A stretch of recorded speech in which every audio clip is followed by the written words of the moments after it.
Please share and subscribe for more updates.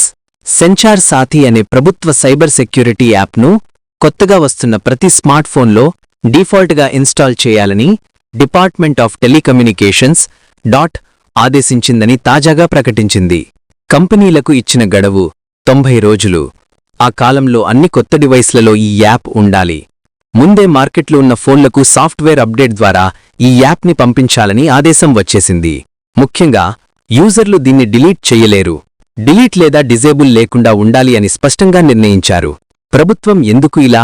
దేశంలో cyber మోసాలు, phone చోరీలు, నకిలీ సిమ్ లేదా ఫోన్ల వాడకం పెరిగింది. సంచార్ సాథీ ద్వారా పోగొట్టిన లేదా దొంగిలించిన ఫోన్లను ట్రాక్, బ్లాక్ చేయడం, నకిలీ లేదా ఫేక్ ఫోన్లను గుర్తించడం, ఫోన్ల ఒరిజినాలిటీ నిర్ధారించుకోవడం సాధ్యమవుతుంది. ప్రభుత్వం చెబుతోంది ఈ యాప్ ఉపయోగంతో భద్రత పెరుగుతుందని, సైబర్ నేరాలను, మోసాలను తగ్గించగలదని. కాని ప్రశ్నలు, ఆందోళనలు. కొంతమంది ప్రైవసీ హక్కులు పక్కన వైపు పడ్డాయని, ప్రభుత్వమే యూజర్ల ఫోన్లను వాచ్ చేయడం ప్రారంభించబోతున్నట్టే అని ఆందోళన చేస్తున్నారు. యాప్ను తొలగించలేని విధంగా చేయడం వాడకాన్ని బలవంతపరిచే ప్రయత్నమని కొంతమంది విమర్శిస్తున్నారు.